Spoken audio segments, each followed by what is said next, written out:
হিন্দু এবং মুসলমানদের মধ্যে যে অনৈক্যের কারণে আমরা দেখলাম এই মুসলিম জাতীয়তাবাদ এবং হিন্দু জাতীয়তাবাদের উপর ভিত্তি করে ভারতকে বিভাজন করা হলো এবং এই বিভাজিত ভারতের মধ্যে আমরা যদি ধর্মীয় স্বাধীনতা, ধর্মীয় সম্প্রীতি, উন্নয়ন ঘটাতে না পারি, দক্ষিণ এশিয়ার মধ্যে যদি শান্তি প্রতিষ্ঠিত যদি না করতে পারি, তাহলে এই যে ভারত বিভাজন করে লাভ হলো কি বলেন? আমি দক্ষিণ এশিয়ার প্রত্যেকটি মানুষকে বলতে চাই, এই ভারত বিভাজন করে লাভ হলো কি?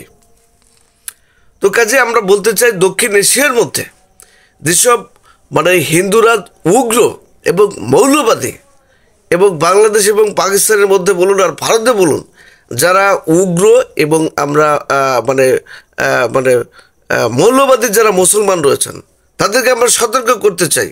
যারা সঠিক ধর্মের চর্চা করে এবং যারা সঠিক ধর্ম সম্পর্কে বোঝে এবং যারা সঠিক ধর্মের চর্চা করছে, তাদের মধ্যে একটা ঐক্য তৈরি করতে হবে। এবং যারা ধর্ম নিয়ে আপনার ব্যবসা শুরু করেছে, ধর্মকে ব্যবহার করে যারা রাষ্ট্র ক্ষমতায় যেতে চায়, রাষ্ট্র ক্ষমতা ধরে রাখতে চায়, বিভিন্ন পদপদবি ধরে রাখতে চায়, তাদেরকে বর্জন করতে হবে, তাদেরকে পরিহার করতে হবে দক্ষিণ এশিয়ায় শান্তি প্রতিষ্ঠা করার জন্য।